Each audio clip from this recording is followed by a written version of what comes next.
Welcome to Cinema Chop Shop. Watch, chop, retrofit.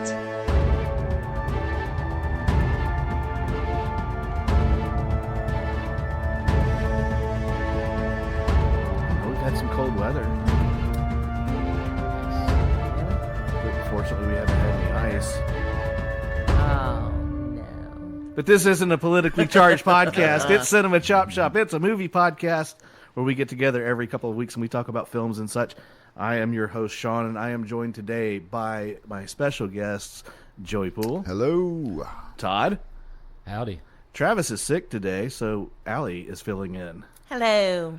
Thank you, Allie, for coming in at the last second. You're welcome. That means I'm not prepared. Bye. No, I think you're adequately prepared. All right, we're going to talk about Suburbia films today. This is one that kind of popped in my head and was like, that's a good, rich topic because there are so many movies about the suburbs.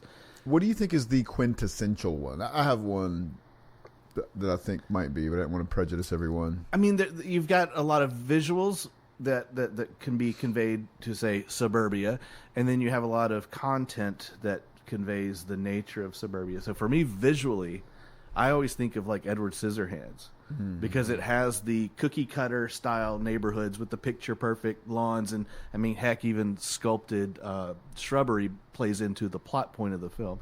So visually, I always go to that.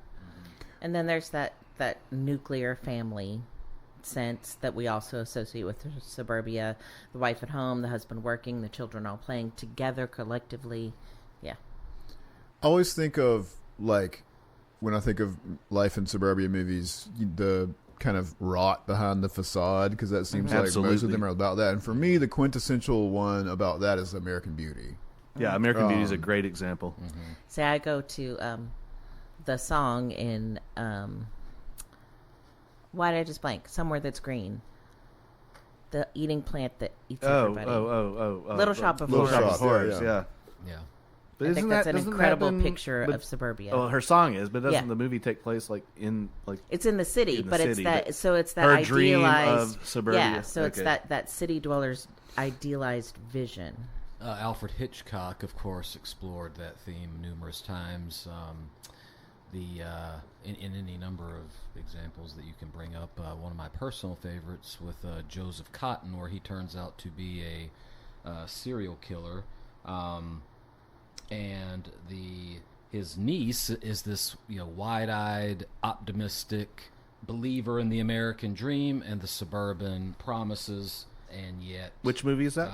Shadow of a Doubt. Yeah. Shadow of a Doubt. Yes. Then you have comedies that kind of lean into satirizing or working for and against or with and against that trope, like The Burbs, I guess, would be the... And that was one of the things that I said in our notes was our degree of difficulty was no movies with suburbia or the burbs in the title of the movie. Yeah. And if you think about it, most 80s blockbuster comedies would slot into this pretty well, too. Like Ferris Bueller's Day Off. And all of those are kind of set, in... All of the National Lampoon vacation movies. Yeah. Poltergeist is a great suburbia film about... interlopers on sacred ground, that kind of thing. Because at its core, suburbia, it's the exodus from the inner cities in the 1950s to go with that stereotypical American dream kind of home. And then you've got, Home Alone, where that's the setting and the backdrop, and they're starting to push away from that ideally out. The idealized. Thank you. Another John Hughes film, so obviously he knows that as well. Well, then you have those in the 90s, in particular, you had those suburbia satires that would satirize like the 50s, like Inventing the Abbots and the one with Tobey Maguire. I can't remember the name of it off the top of my head. Do you know what I'm talking about? You're talking about Donnie Darko. Not Donnie Darko. That's with Jake Gyllenhaal. Jake But that's a good Gyllenhaal. one. That's a good one, yes. Was. I know. Pleasantville. Pleasantville, that's yes, it. exactly. Again, a huge pool Truman of Show. films. The Truman Show, yeah. yeah. A huge pool of films to choose from, a lot of themes to explore. But as Joey said, there's often that the veneer of the nuclear family, that picture-perfect life, and then you've got this, I call it the suburban rot of the stuff going on underneath.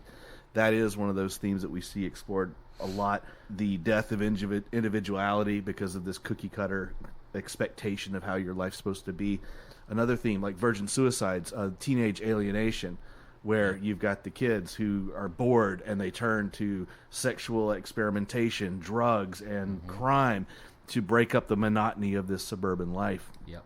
That's Sexual repression. Absolutely. Often there. Or hidden sexual deviance. Yes.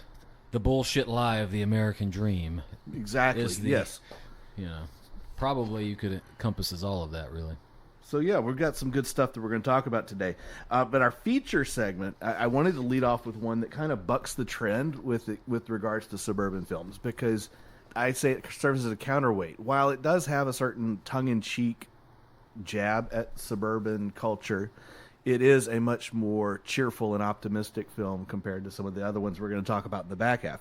And the movie we're talking about is True Stories from 1986, directed by David Byrne of Talking Heads fame, starring David Byrne, John Goodman, Chris Frantz, Spalding Gray, Pop Staples, Joe Harvey Allen, and Swoosie Kurtz. Music icon David Byrne was inspired by tabloid headlines to make his sole foray into feature film directing, an ode to the extraordinariness of ordinary American life and the distillation of what was, in his own idiosyncratic mind, suburbia. The Talking Heads frontman plays a visitor to Virgil, Texas, who introduces us to the citizens of the town during preparations for the celebration of Special Ness, as he says. As shot by cinematographer Ed Lockman, Texas becomes a hyper-realistic late capitalist landscape of endless vistas, shopping malls, and prefab metal buildings. In True Stories, Byrne uses his songs to stitch together pop iconography, voodoo rituals, and a singular variety show, all in the service of uncovering the rich mysteries that lurk under the surface of everyday experience. There's a very Lynchian quality to this, and I think that there's an interesting thing.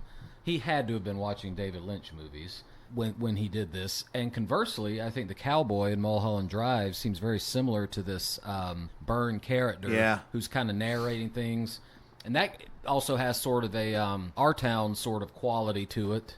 You know, you got the narrator in the play Our Town, Thornton Wilder's play, which of course is also a suburban rot play from the 20s. And I appreciate that alignment with Lynch, because Lynch talked so much about how he approached things as a painter, right?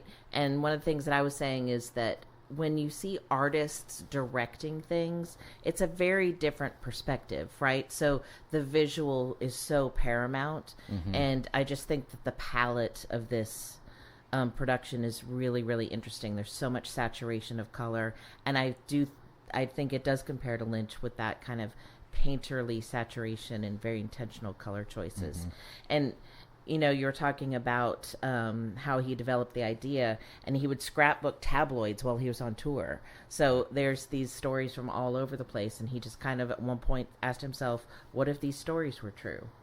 And that's, you know, kind of that genesis. And I think you can see a lot of that. And I'm glad you mentioned the color palette, because that's something that seems that directors of these types of movies seem to be fond of using prominent colors as sort of metaphors. Yeah, we'll talk about one of those later. Yeah, exactly. Joey, what have you got? I was just gonna say I didn't know what to expect from this movie. I'm familiar with that Talking Heads album, and I guess I kind of knew in the back of my mind that it was a soundtrack of sorts to a movie of the same name that I didn't know anything about. But it was cool just seeing, as a Talking Heads fan, it was cool seeing hearing all those songs done in the cast versions in the movie, and that was cool. But what I really liked about it was so many times when you think about life in suburbia, as we said earlier, you get like, you know, it's this very cynical exploration of like the suburban melees and the, you know, rot behind the facade, as we talked about. And this one is not that at all. It's very like David Byrne's music and most of his artistic output. It's kind of satirical, but also kind of earnest. Kind of ironic, but he finds very open. He finds a certain beauty in the mundane in this movie, and it's almost like an adult Pee-wee's Playhouse kind of vibe for me a little bit. And I just thought that it worked really well. It bucked all my expectations. And that, I mean, I love this movie. It was kind of I watched it this morning, so this is recency bias, but I love this movie. It was a revelation for me. The critiquing is mostly gentle. There's not much scorn. Even in the church scene with the shyster pastor, there's some sympathy in the way that he's projected as well. It's gentle chiding rather than harsh critique, it seems. Well, and go ahead. I'm sorry. To me, it just seemed like the repeated theme was the simultaneous search for specialness or uniqueness and rejection of it.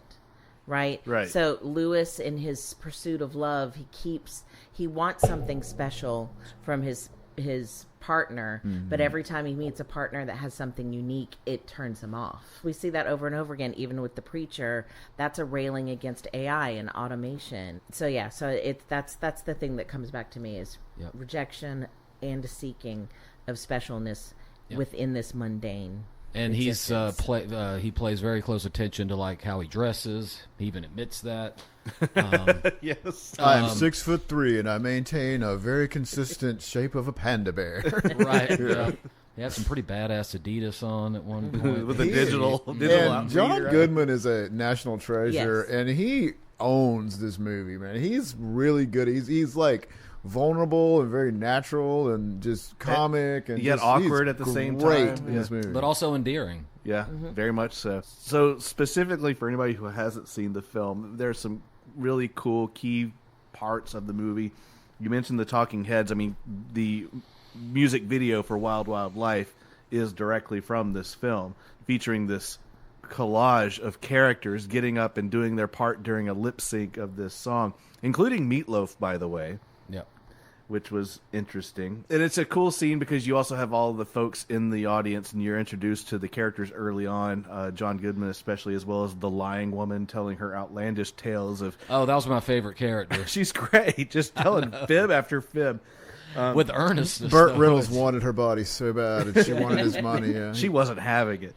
Then, of course, you've got the scene at the mall, which is very much a time capsule of the 80s. Allie, you're perking up. Do you want to? I'm just waiting until we get to the fashion show. Oh, so you have John Goodman and David Byrne walking through the mall, and it's just like a walk down memory lane. Some of these old stores that are no longer in existence, but the pods of people as they're walking. You've got a group of old ladies that all are together. They all look the same. You have a group of Shriners, a group of professional women who all have the same outfit on, and so there is this statement of it's okay to be just cookie cutter. There's no judgment in this film, at least not directly. Like you said, there's no finger pointing. However, it's very clear that there are certain types of people. But then we end at the fashion show. Yeah, and I think that everything we're seeing in the mall is leading us up to what we see in the fashion show. And, of course, that's going to be the focal point. Because when Sean said, have you seen True Stories? And I was like, yeah, I did. And I immediately flashed to that color palette, that incredible blue sky, the like brown strip in the middle, and that really lush green. And then the second picture in my head was the fashion show. And it starts out with all of the runway people. Number one, all the runway people are very, very clearly normal people. They are not models.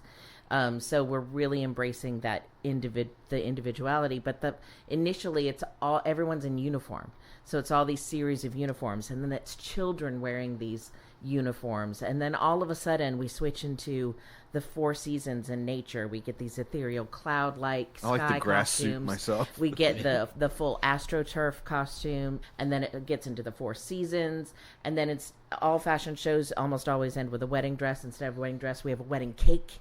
And then there's these really outlandish headpieces, one of which is so elaborate that she falls into the audience, right? So it's really kind of a tongue-in-cheek, I think, poke at the idea of fashion and the over-topness, because when you first start out, you're like, the audience is way more interesting to look at than what's on stage, and then that grows.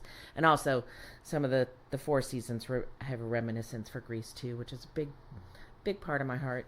The cool thing about the fashion show is it was very amateur, and it's okay. The perfection's not expected in this movie, which is unusual for suburban films, where for perfection is the goal.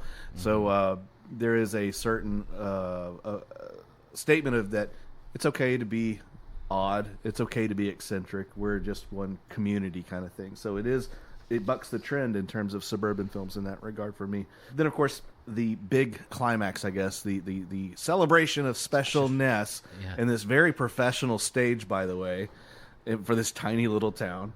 And the very the interesting thing that they were doing a live telecast of this because the lady in the bed was able to watch along with everybody as it was happening in this tiny town. So I was like, wow, they really went to a big full production for this little stage show. Joey, I think that I want to hear your thoughts on John Goodman's performance. Well, I want to talk about two. The Tejano version of the song Radiohead from that album, which I've always wondered if that's where Radiohead got their name from, probably. It is remarkable. And then, the John Goodman version of People Like Us is amazing. Well, the versions of the songs in this take the songs from what I always thought of as kind of a mediocre overall Talking Heads album. If we have to fight about that, album but itself. It's one of it's not their. It's in the middle of. Those words don't go together. The versions in this movie though kind of breathe life into some of those songs that aren't really typically considered. Some of them that aren't considered part of their upper echelon of material. Yeah, and that I was talking to these guys earlier. One of the categories in our movie challenge this year is a movie that was robbed at the Oscars, and I'm not going to do it, but I've thought briefly about putting this one in there. I wouldn't maybe necessarily, I don't know what won the best picture that year, but I wouldn't be mad if it was nominated. But the fact that John Goodman version of People Like Us wasn't even nominated, and what won that year, and I don't mean any disrespect to Giorgio Moroder, who I also love, but take my breath away, really, from Top Gun, I guess. Come on, man. Well, the question is, was that song released before the movie came out? Because that's part of it. Does it qualify? Because the category in the Oscars is best original song. Yeah, so it might not have qualified. It seems like in the song category, though, they tend to lean towards whatever the big pop hit was. Of course. A few other cool visuals in this film. The gigantic Chrysler convertible that he's driving through the whole movie. Yeah. Sometimes he's driving. Sometimes he's clearly being towed on like a truck bed. And then other times the steering wheel's not even connected to the steering column. Yeah. Brilliant. Very funny. The scene with the metal prefab buildings where he talks about you can start a business. You just order up your metal building and you pick your colors, and within a week, boom, you're in business. Has a certain cheerfulness that we're not going to see in the second half of this episode. Right. That definitely is a different tone. I think that just emphasizes that loss of individuality in the setting. Okay. That's what I took from that part. Okay. And that's one of the themes in a lot of these films. It's the individual wanting to break out of the suburban chokehold. And in this movie, they're leaning into it, which is very different. Should mention Spalding Gray in this, which I thought he was an interesting choice. The scene at the dinner table where he and his wife only talk through the children, and then he goes on to this basically like demonstration using the setting, the place settings, and the lobster. I wanted us to come in on that. Full of spotlights and a lazy Susan. So no, I just wanted us to come in on that because I think that's the only instance. So one of the things we talk about with Suburbia is that nuclear family. This is the only time we hone in on that, right? And it's really fascinating. So they're all on one side of the table, but it feels like that's normal for them. Right, so that's one of the things, right? And the crazy over-the-top food styling. There's a vase of asparagus, and the vase is made out of an eggplant. I'm like, but then I also love this kind of domestic staid things that he's then transforming into this as tools for this lesson. I mean, it's... And when you even think about the logistics of it, she did that fashion show that afternoon, and somehow that dinner was on the table that evening. So again, this goes into that suburban nightmare of mother has to have everything presented at home. She played that very well because she has this really great facade of like everything is smiling and perfect, but she feels tense. Oh, that helmet of hair. Yeah. Too. Yeah. Like she just projects tension, but her visuals are perfect. I had to look at her IMDb page because I was wondering if she was the main bitch that was in Animal House that was she did look like she- her. I think she was. They gave the hand job with a glove. it's not her Glove on, yeah. but that's clearly what she was Yeah. It styled wasn't after her? and it's not Oh. her. No, Okay. she looks like her, but it's not. No. Oh. One just last little piece of effluvium. Pops, you mentioned Pop Staples is in this movie. And I always thought it was weird that the Staples Singers did a cover of the Talking Heads Slippery People, which I love that cover. And I always thought that was a weird pairing for them, a weird choice for them to do. But then I wonder if this is how that kind of came about. Yeah. There's got to be some backstory involved there. Of course, it wasn't until like the second viewing that I realized that he was the caretaker of the woman in the bed, but also the voodoo priest. For some reason, I did not put that together the first time I watched this because movie. they're such different personas. Yeah, so multi-talented. Well, and that character, the woman in the bed, is kind of a nice little critique, but again, in a lazy kind of a woman. gentle way because she's not sick, but she's just made enough money to where she doesn't have She's to get so out wealthy, of bed, and she doesn't do yeah. it. She even has that ridiculous robot. Yeah, right. Yeah, but that's a good example too. Like the satire never gets too harsh because she's not like wretched. You know what I mean? Yeah, It's funny and it's obviously satirical, but it's not. It's gentle satire. But I did one thing I was really refreshing. touched by was how moving John Goodman's performance was. That she elevated the bed and then gets out of the bed to go call in. Yeah. So that was fun. All right, I'm going to do Travis's fun facts. There were 50 sets of twins that appear in the movie. I did notice a lot of twins, and they were all dressed alike every time. 50. David Byrne's band Talking Heads was unable to perform at Live Aid in 1985 due to David Byrne's commitment to this film.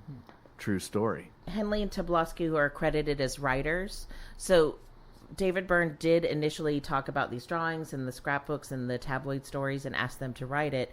They did write it, and then he pretty much rewrote about 90% of it. But he did ask them for permission to list their names as scriptwriters because he didn't want it to feel like a vanity project.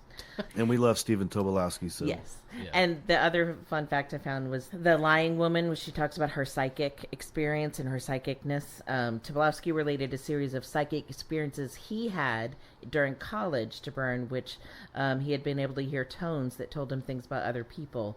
And that got incorporated. So her and the gentleman that would read people's tones. Yeah. So that kind of came into play there. And the one other note I wanted to make is I utterly enjoyed the auctioneer yodeling moment where you took these two very disparate things and like pulled them completely together. It was beautiful.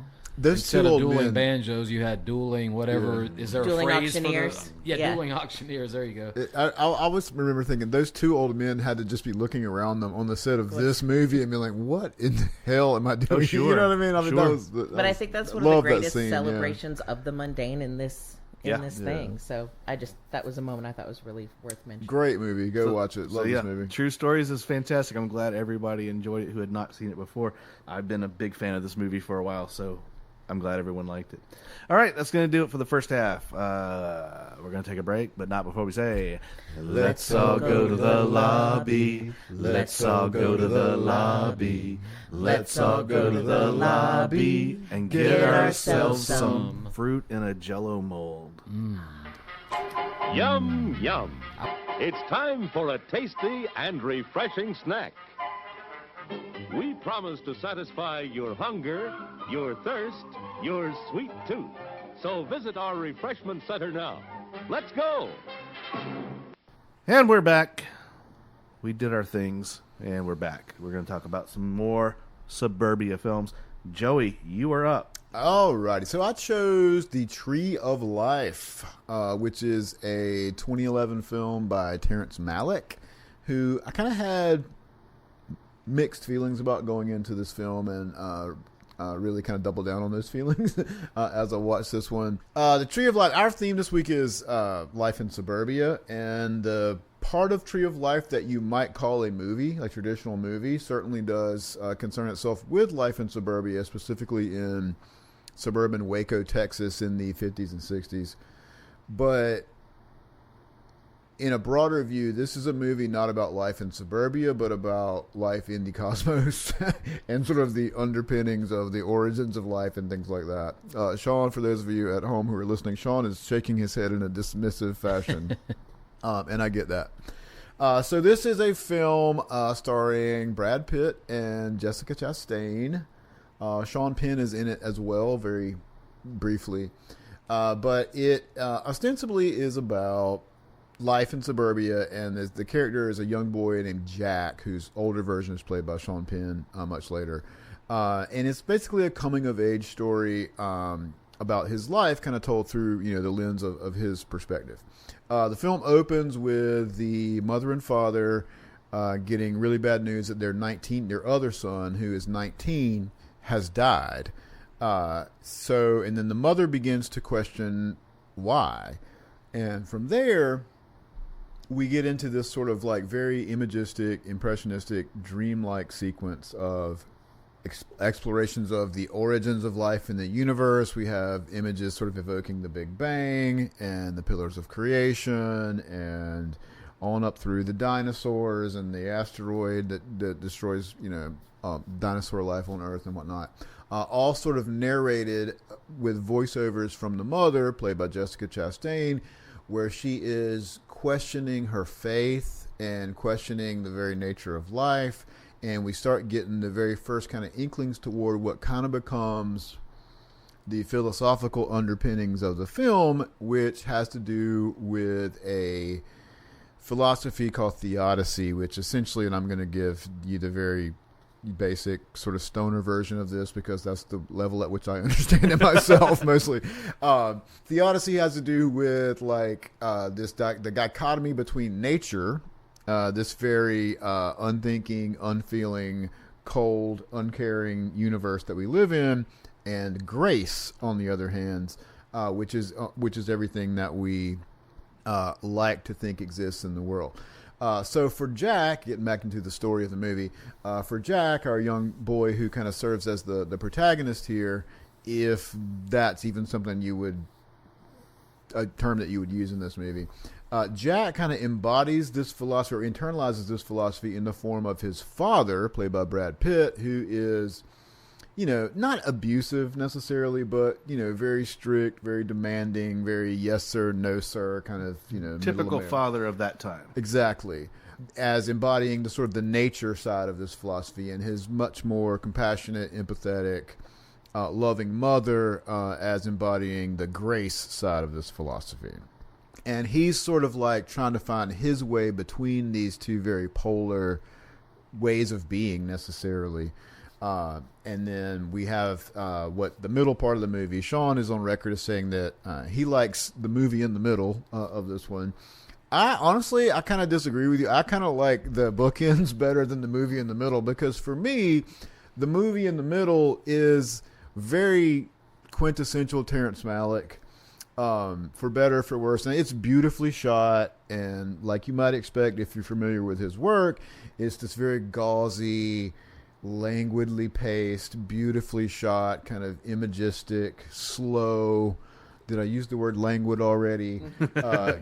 Sort of thing. And it's like less than not a tightly coherent plot, but just kind of a series of vignettes that we get kind of seeing, this kid growing up and going through all these experiences and whatnot. All of that part of it is good. It's well done. But for me, I got kind of bored in that part of the movie because it hit every single note that I thought it was going to hit. And it did that whole thing of the melee, suburban melees, and the but that's what rot gives it. behind That's the what facade. gives the expected moments resonance, or those two bookends. Perhaps Putting my nerd cap on. And then after we get through, is it ever off? No. Do any of them Sometimes the hat is disguised from being a nerd hat. Just sometimes it's on backwards. As of right now, it's a Denver Broncos cap. Correct, but it's actually a nerd hat. Yeah. And so we have the movie in the middle, and then we get back, which is also very dreamy and imagistic, by the way. But then we get toward the end, we get into another sort of very impressionistic sequence that, I'll be honest with you, by the time that I got to this point in the movie, and I'm like 2.5 hours in, my attention span, which is, I think, pretty good, I was born before the TikTok generation, was starting to lag a little bit. At the end of the movie, we have this another very impressionistic scene. Sean Penn's character, he's a high-powered executive who's disgruntled with his life and estranged with his dad and whatnot. he starts having this vision in which he's walking on the beach with a bunch of people from his past while the sun, Sol, our sun, goes supernova and expands into a red giant and engulfs the earth, and then we flash back into the beginning of creation again. I'm not going to pretend that I know exactly what that was all supposed to mean, but I will say that ultimately, yeah, I did kind of find those bookends of the movie a little bit more interesting than what Sean was more attracted to, which is the movie in the middle a little bit. That said, this is probably the kind of thing that like would reveal itself to me more upon secondary and tertiary viewings, but this is probably not a film that I'm going to rush to re-watch at any point in my life. So I think I'll probably leave it lie where it is. I will say this movie is very polarizing, and it might be the most polarizing movie on Letterboxd, which we're all on a lot. Now, every single movie that you see there is going to have its fair share of glowing, slathering, slobbering 5-star reviews. And every single movie you see there, by the same token, is going to have its fair share of snarky, half-star, what a piece of dog shit kind of reviews. This one, though, has a lot on both ends of those and very little in between. I posit that both of those views of this film are right. People who say that this is a, brilliant, moving, philosophical exploration of, the nature of life and whatnot, they're right. People who see it as, a pile of pretentious shit are also right. It just depends on what you want out of the movie and what you bring into it. If you like 2001, this is the suburban 2001: A Space Odyssey, and it is every bit as well, not every bit as good. It does the same. It makes similar moves, except it's not a science fiction film. Well, funny you should mention suburban. 2001: A Space Odyssey. Oh. Fun fact. Dissatisfied with the look of modern CGI, director Terrence Malick approached veteran special effects supervisor Douglas Trumbull, who was responsible for the visual effects of 2001: A Space Odyssey, to create the visual effects for the film using bygone optical and practical methods. This marks the first feature film Trumbull has provided the effects for in 29 years, the last being Blade Runner. Also, Heath Ledger was set to play the role of Mr. O'Brien, played by Brad Pitt, but dropped out due to recurring sickness a month before his death in early 2008. I think that so one thing about some of these suburban movies that are critical of it is they are kind of predictable, which I'll get to when we get to my movie. And I think that the moves that he makes with the bookends helps give it a different flavor than just what you expect to see as the critique. So that would be my argument.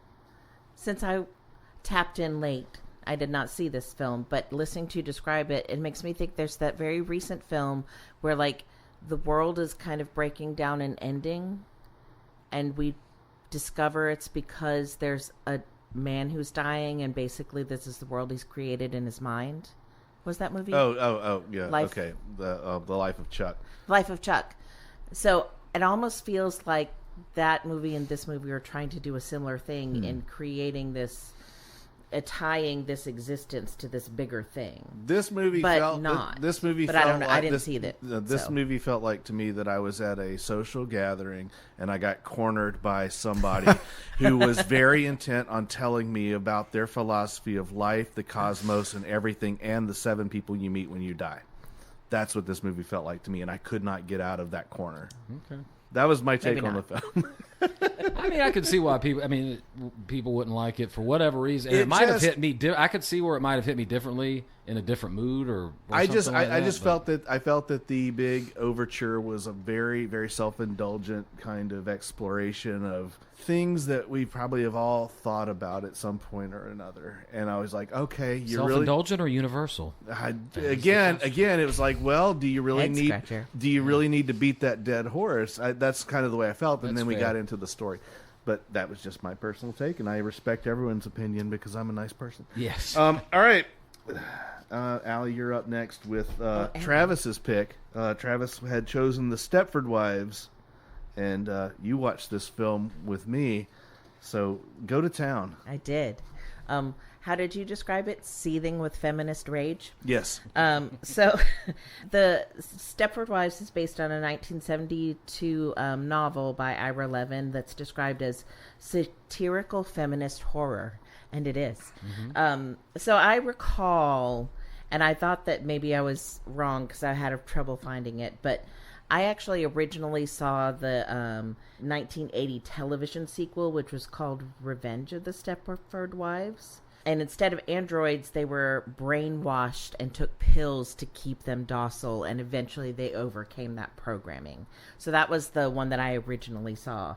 So when we started, so I had some concept. So then we sat down and started watching the original film. And I may have had a couple of cocktails, so I might have been a little bit indulgent. A little emotional. In the moment, a little emotional.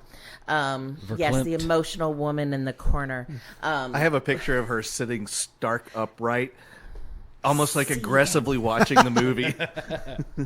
Well, so for those of you who may not know, the plot is essentially, so this family moves from the big city because they want a little bit more stability, a little bit more quiet life for their family. They're moving from New York to a suburb. She's an aspiring photographer. I don't even know what his job is because I don't care. And they have 2 young children. They have a boy and a girl. I want to say they look about like 6, 7. Oh, dang it. I said that. 6, 7. 6, 7. They're under 10, over 5. And so they move to this area, and everything, of course, is lovely. And they start to notice, especially she starts to notice how a lot of the women are kind of they're acting very kind of expected and very similar to one another. And he joins the men's association, and it just keeps getting kind of growing. And there's no women's association. She does connect with a couple of the other wives, one who's a tennis player, one who's kind of like a fun hippie chick, and they kind of do a coalition. They try to get the other wives to maybe start a women's association. They're not interested because they don't have time because they're doing too much ironing and too much cooking and cleaning. She starts to rebel against it. She's like, we have to leave this place. And he's like, but everything's so great. And eventually both of her friends, the one who they're driving by, and the friend who's the big tennis person, they're seeing the tennis court being torn up, and it's being replaced by a heated pool the husband has always wanted. So that's red flag number 1 for them. And then they're like, what's going on? They go talk to her, and he goes, well, he's always wanted this. It'll be great.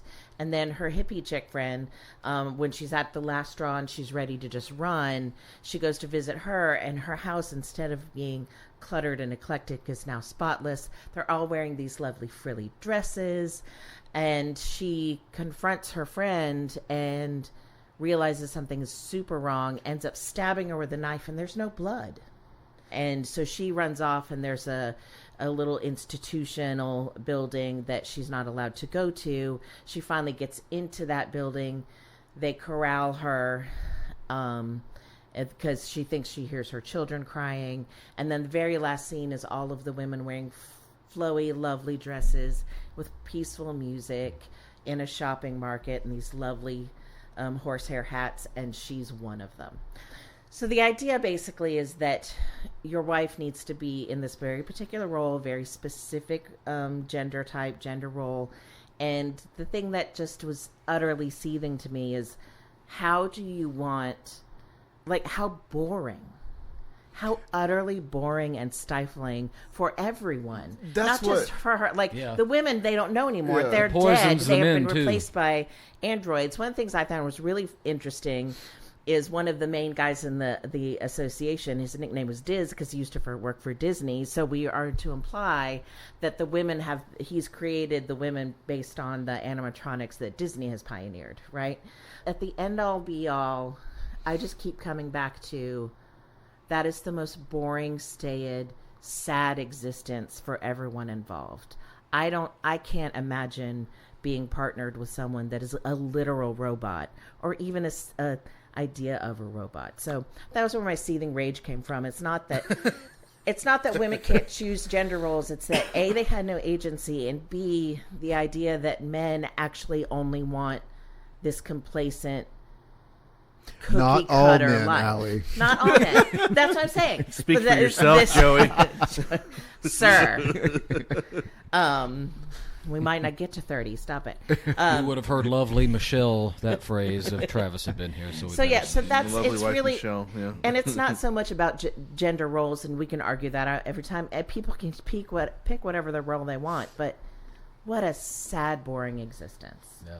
All right. It strikes me that there's been kind of an update of this movie, and I hadn't thought about this until you started talking about it, but have y'all seen Companion? That's exactly what I was about to say. And in that one, looked the it up just Stepford now. wives, so to speak, are male and female. So does that represent progress as a society? Or? Yeah, because there's a gay man who has a robot. Well, but with as the it were. advance of AI and there are now sex dolls, sex robots. There are artificial intelligent run physical companions that people can engage in, right? And if that's the existence you want, now that's something you can have. I just think it's sad and boring. But that's also a whole different animal because they were never a human to begin with. Yeah, and the extra level of duplicity in this one is that ostensibly they're murdering their wives to replace them exactly. with... Yeah. That's the thing. It's like, I'm going to kill this unique individual that I chose to marry and be in love with For the and better replace version. them with... The upgrade. Sir, you're doing this on purpose. And replace them with just nothing.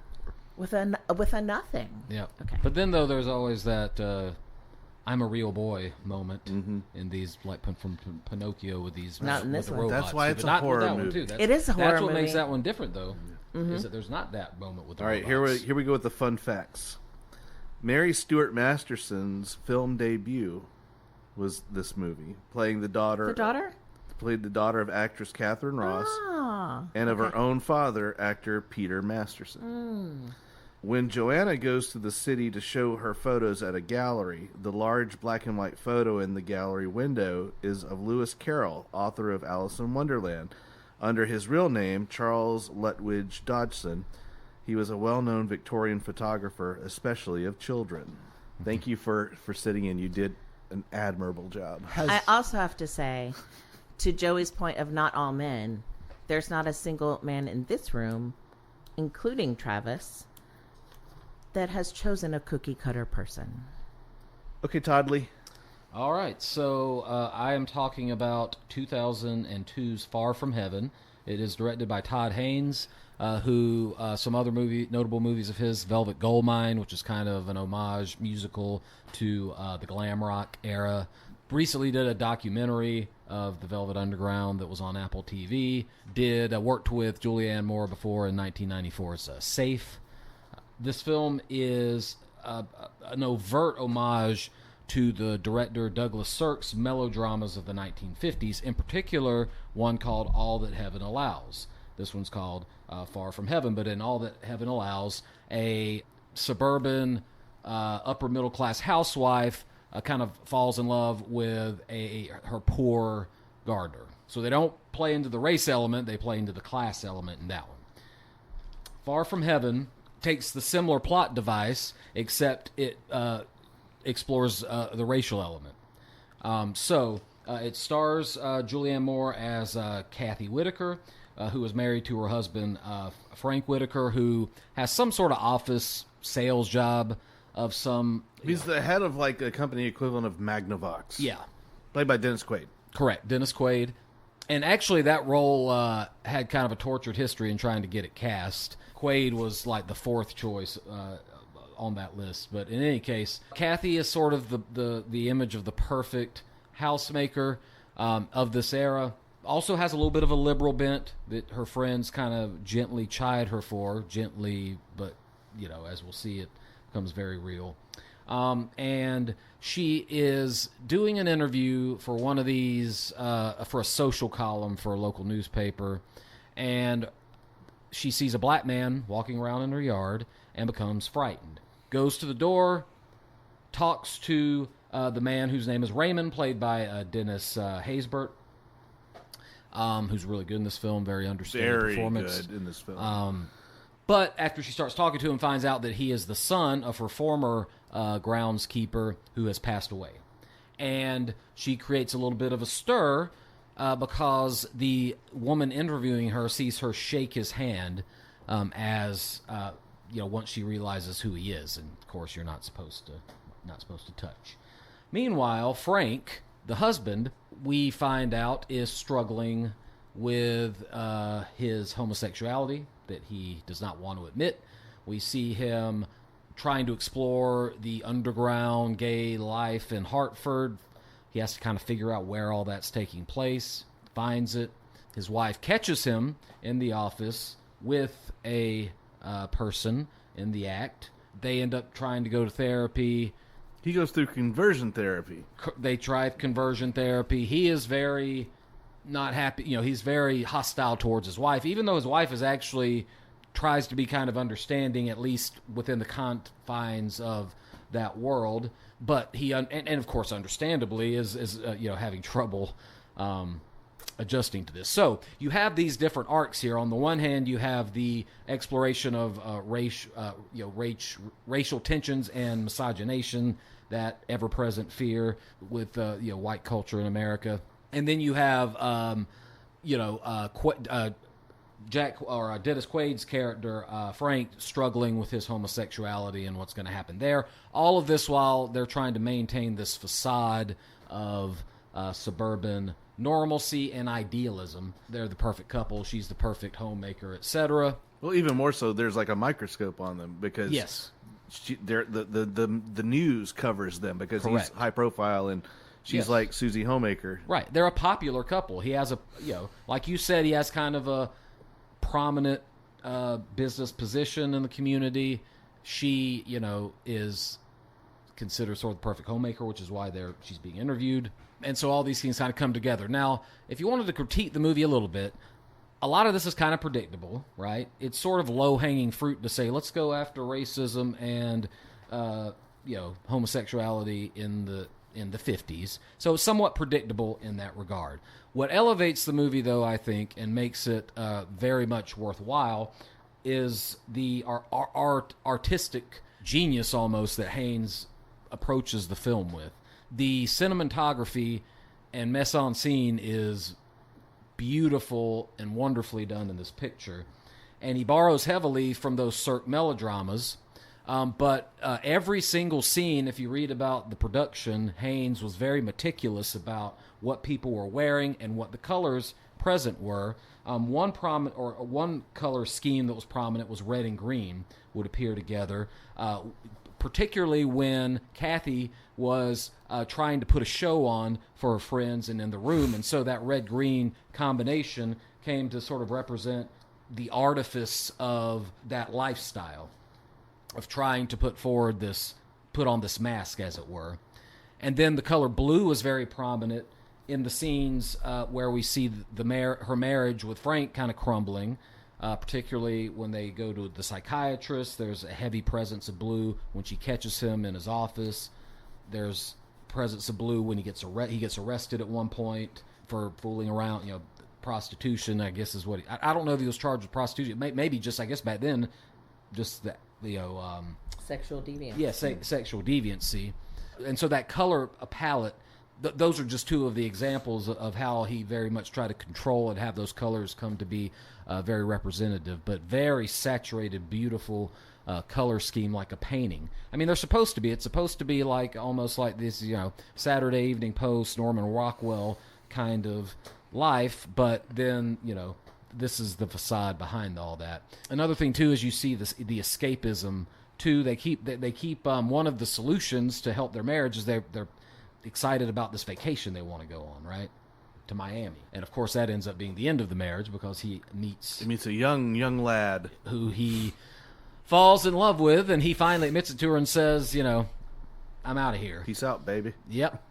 So now she's left alone, and up until now, she has continued her friendship with Raymond, but it's been perfectly innocent up until this point. Now they've sort of kept it platonic, but they're creating a stir around town because she goes out to eat with him at a restaurant, at a black restaurant. And, it's like in a neighboring town, but somebody sees them. Yes. Yeah. And even the black people, though, they weren't cool with it they're either. not cool with it either. And so Raymond gets chided from, the black community for bringing her in the restaurant. And then, of course, she gets, someone sees her and kind of spreads the word. Eventually, there is sort of this breaking point where, she realizes that she does want him, and he's kind of been more open to it all along. But it can't happen because there's this incident with Raymond's daughter where she is chased down by some white boys who know who she is. He's trying to run a business in town and all this kind of stuff. They throw a rock at her and knock her out. After this incident happens, he's been receptive to the idea of them potentially having a romance more so than she was. But then after this incident happens, she comes around to that idea, and he's like, I'm out. No, I got to leave.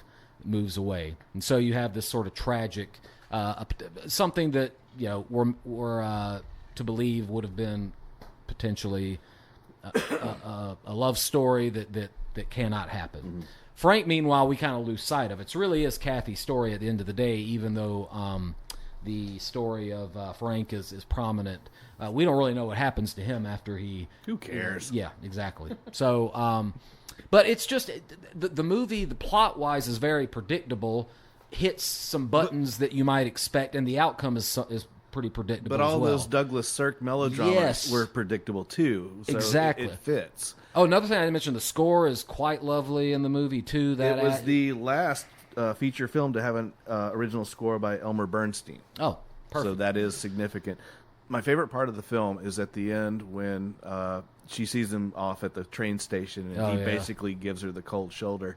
Uh-huh. The color saturation of the film completely drops.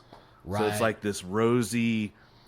perfect picturesque kind of thing ends with her in this very drab day driving away with her kids in their car. It's like all the color just gets sucked out of the movie. Yep. And I thought that was really powerful. Nice. Yep.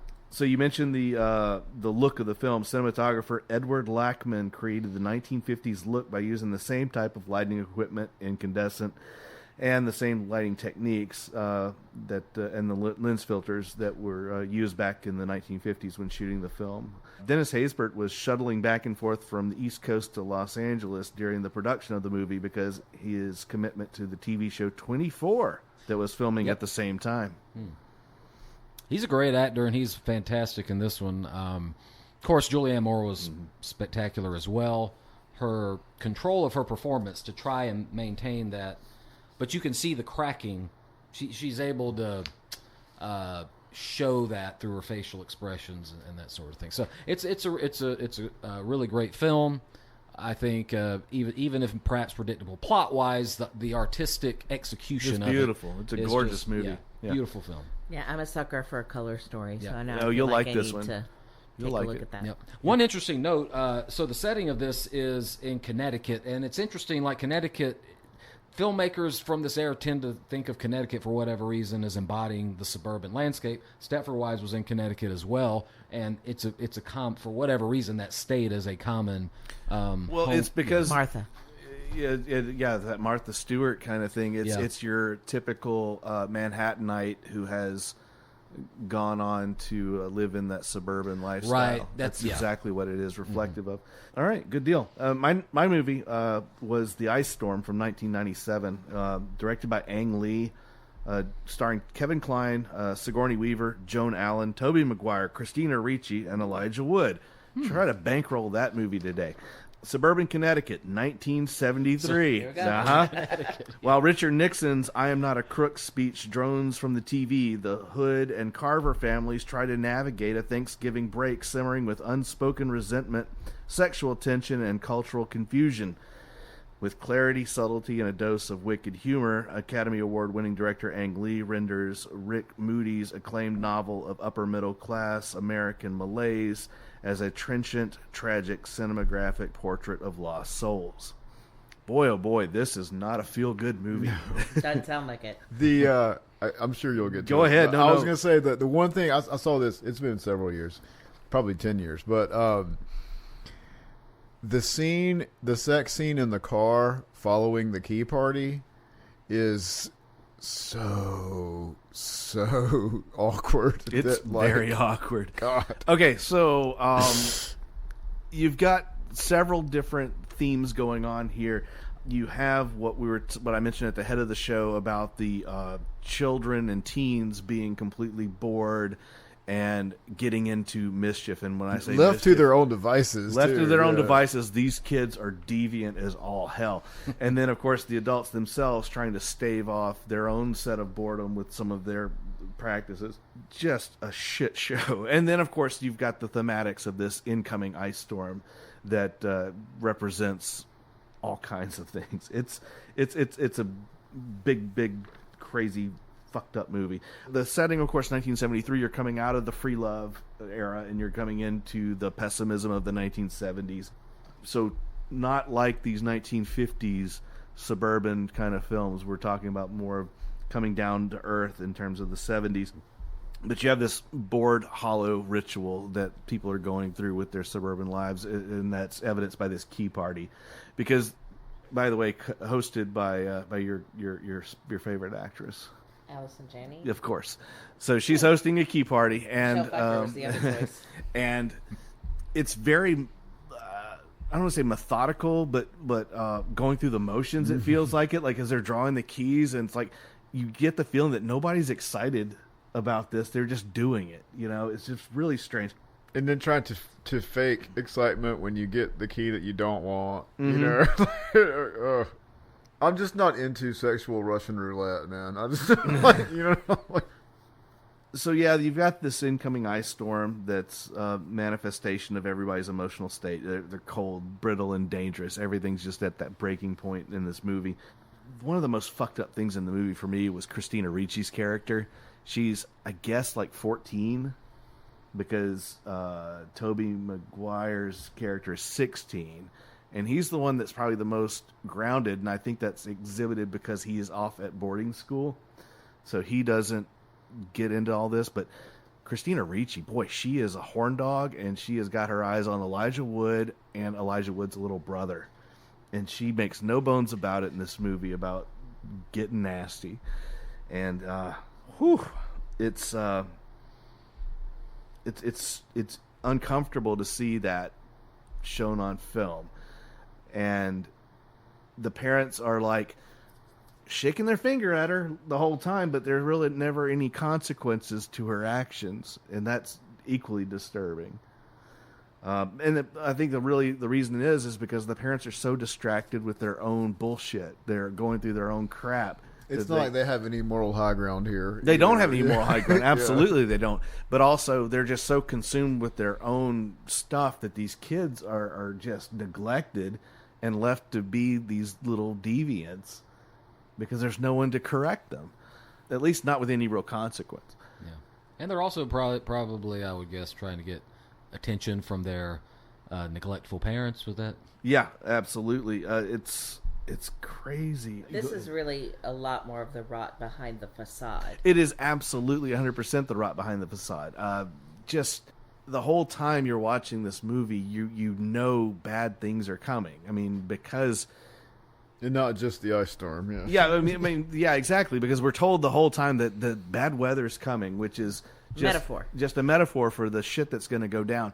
And I don't want to spoil what happens in the end of the movie, but a life is lost. God, I just don't want to give anything away for anybody who hasn't seen it. It's worth Deep watching. moral ambiguity.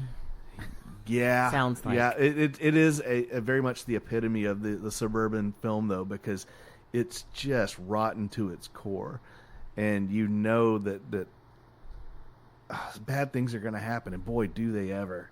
And Travis saw this, and he just texted me when he watched it. Travis said, "God damn, the ice storm's a bummer, man." It's like, yeah, you pretty much nailed it in one line there. It's a tough movie. Did I enjoy it? I thought it was okay. It's not my favorite of the movies we talked about today. It's well worth the watch, though, in terms of being a suburban nightmare kind of film. It definitely hits on all those cylinders. Fun facts. The real ice storm portrayed in the film happened December 16th through 17th in 1973 and was named Felix. When asked to say grace, Christina Ricci goes into a tirade about the cruelty that is celebrated as Thanksgiving.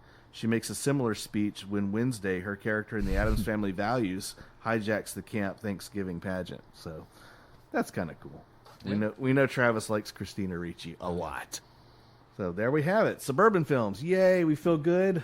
We feel great. No, we don't. I feel like we should have ended with True Stories as a palate cleanser. Palate cleanser, right? Yeah, because it's a little more optimistic. Maybe we should have that. Now that maybe I'll re-edit it to where that finishes. I think one of the reasons why it doesn't feel great is because we have a lens that's broader than Suburbia ourselves. Mm-hmm. Right. So I'm glad we did this. This is a lot of fun movies in here. There were some other fun ones that were left on the cutting room floor that we could have talked about, but I think we all wanted to see some things that we hadn't seen in a while or haven't seen before. So onward and upward we go. I think you just wanted to watch me be mad. Allie, thank you for joining us. You're welcome, We Sean. appreciate you sitting in for Travis. I appreciate you asking me. We will be back in a couple of weeks with a new episode, and we hope you'll join us. Please remember to rate, review, subscribe, and tell your friends about the podcast. We are Cinema Chop Shop on social media. We're Cinema Chop Shop Podcast on YouTube and Blue Sky. Tell your friends you love them. And love your neighbor. Love your friends. Be kind to strangers and do good things for people. God, we need it even more than the last episode. Every day. It just gets worse and worse, people, so pull together and be strong. And in the meantime, please remember to watch, shop, retrofit.